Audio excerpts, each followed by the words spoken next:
আসসালামু আলাইকুম। সবাই কেমন আছেন? আশা করছি আল্লাহর রহমতে সবাই অনেক ভালো আছেন। আলহামদুলিল্লাহ আমরাও সবাই ভালো আছি। প্রতিদিনের মতো আজকেও একটি ব্লগ নিয়ে আসলাম। আশা করি আমার প্রিয় আপুদের আগের ভিডিওর মতো আজকের ভিডিওটা আমার অনেক ভালো লাগবে। যদি ভালো লেগে থাকে প্লিজ আপুরা একটা লাইক দিয়ে পুরো ভিডিওটা কন্টিনিউ করবেন। বাচ্চাদের জন্য সকালবেলা নাস্তা বানিয়েছিলাম। তো নাস্তা খাওয়ার পরে এখন দুপুর প্রায় 11টা বেজে গিয়েছে। তাই ভাবলাম যে বাচ্চাদেরকে একটু হালকা পাতলা নাস্তা বানিয়ে দিই।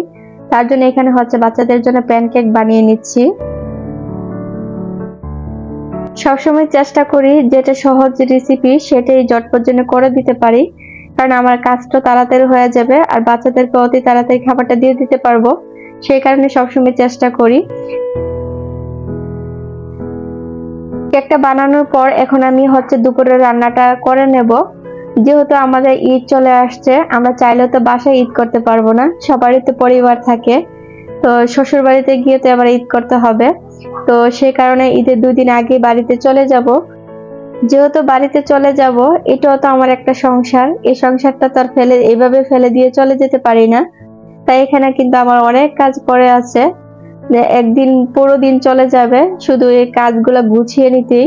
কারণ সবগুলা কাজ যদি গুছিয়ে রেখে না যাই তাহলে কিন্তু খাবার দাবার কোনো কিছু নষ্ট হয়ে থাকলে বা কোনো পাতিলে কোনো খাবার টাবার থাকলে সেগুলা কিন্তু পরে তো অনেকটাই দুর্গন্ধ হয়ে যাবে। আর রুমের ভিতরে যদি গুছানো না থাকে তখন যখন আবার বাড়ি থেকে এখানে চলে আসব তখন কিন্তু এগুলা দেখে আর ভালো লাগবে না। তাই চেষ্টা করব সবকিছু ভালো করে ক্লিন করে গুছিয়ে যাওয়ার জন্য। এখানে হচ্ছে আমি মুরগি রান্না করব। এখন যেটা রান্না করব যাতে আমাদের 2-3 বেলা চলে যায়, আর যাতে রান্না না করতে হয় সেই ভাবনা থেকে অল্প একটু করে করে রান্না করে নেব, কারণ বেশি রান্না করলে আবার থেকে যাবে। আমরা যারা ভাড়া বাসায় থাকি বা একা সংসারে থাকি আমরা কিন্তু চাইলেই কিন্তু হুটহাট করে চলে যেতে পারি না। আমাদের সংসারটা কিন্তু গুছিয়ে রেখে তারপরে যাইতে হয়। মাংসটার মধ্যে আমি মশলা দিয়ে তারপর মশলাটাকে ভালো করে কষিয়ে নিয়েছি। তারপর হচ্ছে মাংসগুলা দিয়ে দিয়েছি। এখন মাংসগুলা ভাজার উপর সাথে সাথে পেঁয়াজগুলো আমি অ্যাড করে দিয়েছি। আমি পরে পেঁয়াজটা দিলে সবচেয়ে বেশি ভালো লাগে, আর প্রথমে যদি সবগুলো পেঁয়াজ ভেজে নিই তাহলে কেন যেন মাংসটা খেতে আমার কাছে ভালো লাগে না। এভাবে পেঁয়াজটা দিয়ে রান্না করলে মানে তরকারিটা অনেকটাই স্বাদ পাওয়া যায়। তো এই তো এখন আমি ডেকে দেব, মাংসটাকে ভালো করে কষিয়ে নেব। মাংসকে যত কষানো যায় বা মশলা যত কষানো যায় ততই কিন্তু তরকারির স্বাদ বেড়ে ওঠে। তো আমি তো মাংসটাকে কষিয়ে নিয়েছি, মাংসটা থেকে কিন্তু তেল ছেড়ে দিয়েছে। এখন আমি পরিমাণ মতো ঝোল দিয়ে তো আমি ভালো করে ডেকে দেব।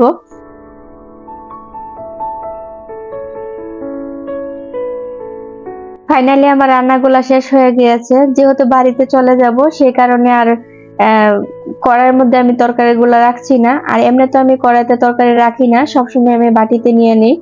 আর এখন হচ্ছে আমি পুরোপুরি বাটিতে নিয়ে অকর কেচিনে যা আছে সবকিছু আমি ধুয়ে একদম পরিষ্কার করে নেব, যাতে কোনো কিছুর মধ্যে যাতে কোনো কিছু না থাকে। তো সেই কারণে সবকিছু পরিষ্কার করব যেহেতু, তো আমি এই খাবারগুলো এখন ডাইনিং টেবিলে নিয়ে রেখে দেব। শুধু যে মুরগির মাংস রান্না করেছি তাও কিন্তু না, এখানে কিন্তু আমি 4টা ডিম ভুনা করে নিয়েছি। কারণ যেহেতু বাচ্চারা আছে, তো একটা খেতে না চাইলে যাতে আরেকটা খেতে পারে সেই কারণে 2টা আইটেম করে রান্না করে নিয়েছি। তো ইনশাল্লাহ আমাদের যাওয়ার আগ পর্যন্ত এগুলো চলে যাবে। তো এখন হচ্ছে আমার পুরো কিচেনটা ধোয়ার পালা। এখন সবকিছু আমি কিন্তু ধুয়ে নেব এক এক করে। তো প্রথমেই হচ্ছে প্লেট বাড়ি যা আছে এগুলা ধুয়ে নেব। তারপর হচ্ছে এখানে মশলাদানি, এগুলো অনেকদিন ধরে কিন্তু আমার ধোয়া হয় না, শুধু মাঝে মধ্যে একটু মুছে রেখে দিই। তো এখন ভাবতেছি যে যেহেতু যাবো গা এগুলাকেও ভালো করে ধুয়ে রেখে যাই, তাহলে কি হবে আসার পরে আমাকে এগুলার উপর আর হাত দিতে হবে না।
আমি কিন্তু এক এক করে কিন্তু পুরো কিচেনের জিনিসগুলো গুছিয়ে নিয়েছি। অ্যাকচুয়ালি সবকিছু তো আর ভিডিওতে দেখানো সম্ভব না, যতটুকু সম্ভব ততটুকুই দেখিয়েছি। ক্যামেরার মতো যদি জীবনটা চলে যেত তাহলে কিন্তু খুবই ভালো হতো, তাই না? কারণ বাস্তবে তো অনেক কঠিন। যখন কিচেনে ঢুকি তখন মনে হয় কিচেনে দুই একটা সাবান শুধু আছে, সেগুলো ধুইতে আর কতক্ষণ লাগবে। যখন পরিষ্কার করতে যাই তখন বোঝা যায় যে কতটুকু করতে হয় বা কতগুলো কাজ পড়ে থাকে। একটার পরে একটা শুধু করতেই থাকি, তারপরে দেখা যায় কাজগুলো শেষ হয় না। আমার কিন্তু প্রায় দুপুর থেকে কাজগুলো করতে করতে প্রায় সন্ধ্যা হয়ে গিয়েছে। তারপরও কি করার আছে, কাজগুলো তো না সারলে মানে শান্তিও লাগবে না। তো সেই কারণে সন্ধ্যা হয়ে যাক, তারপর আমার কাজ শেষ করতে হবে। কাজ শেষ করে তারপরে হচ্ছে অন্য কাজে হাত দেব। এটার মাঝে যদি অন্য কাজে হাত দিই তাহলে এই কাজটা আর করা হবে না, আর এটা পরে থাকবে। আর পরে থাকলে হচ্ছে কি এই কাজটা করতে ইচ্ছে করবে না। তো সেই কারণে চেষ্টা করছি যে সাথে সাথে যেন সবগুলো কাজ সেরে নিতে পারি। তো যাক, আলহামদুলিল্লাহ এখন হচ্ছে আমি কিচেনে পুরো কাজ শেষ করে নিয়েছি। এখন আপনাদেরকে দেখিয়ে দিই। আর আমার যেগুলা মানে প্রয়োজন লাগবে না সেগুলাকে আমি অন্য জায়গায় গুছিয়ে রেখে দিয়েছি। আর অল্প কিছু জিনিস আমি কিচেনে রেখে দিয়েছি। আমার কিচেনের জিনিস ক্লিন করা বা গোছানো কেমন লাগলো আপনাদের কাছে অবশ্যই কমেন্ট করে জানাবেন। আর হ্যাঁ, কেউ যদি লাইক দিতে ভুলে যান প্লিজ আপুর একটা লাইক দিয়ে দিবেন। তো আজকের মতো ভিডিওটা এখানেই শেষ করে দিই। সবাই ভালো থাকবেন, সুস্থ থাকবেন। আল্লাহ হাফেজ। আসসালামু আলাইকুম।